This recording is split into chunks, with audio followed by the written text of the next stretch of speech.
পারস্য উপসাগরের ঢেউ যেন আজ একটু ভারী। দূরে মার্কিন রণতরীর বিশাল অবয়ব, আর তেহরান থেকে ভেসে আসে কঠোর এক বার্তা। প্রয়োজনে এই রণতরীগুলোকে সমুদ্রের তলদেশে ডুবিয়ে দেওয়া হতে পারে বলে হুঁশিয়ারি দিয়েছেন ইরানের সর্বোচ্চ নেতা আয়াতুল্লাহ আলী খামেনি। সুইজারল্যান্ডের জেনেভায় যখন যুক্তরাষ্ট্র ও ইরানের প্রতিনিধিরা বসেছেন পরমাণু কর্মসূচি নিয়ে পরোক্ষ আলোচনায়, ঠিক তখনই ইরানের সর্বোচ্চ নেতা আলী খামেনি উচ্চারণ করেন এই সতর্কবাণী। তুর্কি সংবাদ মাধ্যম আনাদুল এজেন্সির বরাতে জানা যায় এ তথ্য। গতকাল মঙ্গলবার তেহরানে এক অনুষ্ঠানে আয়াতুল্লাহ আলী খামেনি বলেন, বিশ্বের সবচেয়ে শক্তিশালী সেনাবাহিনী এমন এক চপেটাঘাত খেতে পারে যা থেকে তারা আর সেরে উঠতে পারবে না। যুক্তরাষ্ট্রের সেনাবাহিনীকে মার্কিন প্রেসিডেন্ট ডোনাল্ড ট্রাম্পের বিশ্বের সবচেয়ে শক্তিশালী সেনাবাহিনী দাবি করার পরিপ্রেক্ষিতে খামেনি করেন এই মন্তব্য। ইরানের সর্বোচ্চ নেতা আরও বলেন, তারা বারবার বলছে যে ইরানের দিকে রণতরী পাঠানো হয়েছে। বেশ তো রণতরী অবশ্য একটি বিপজ্জনক যন্ত্র, কিন্তু রণতরীর চেয়েও বিপজ্জনক হলো সেই অস্ত্র যা একে সমুদ্রের তলদেশে ডুবিয়ে দিতে পারে। খরচ বাঁচে 65% পর্যন্ত। ওয়ালটন বিএলডিসি ফ্যান ছড়ায় স্বস্তির সবুজ হাওয়া।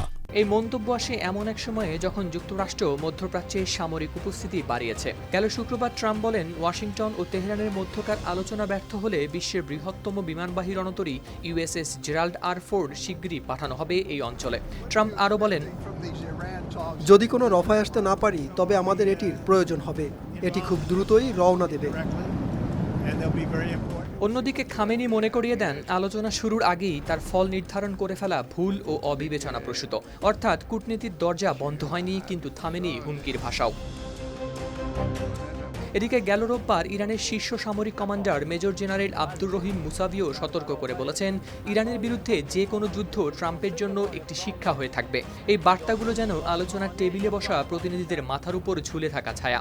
জেনেভায় ওমানের মধ্যস্থতায় হয়েছে দ্বিতীয় দফার পরোক্ষ আলোচনা।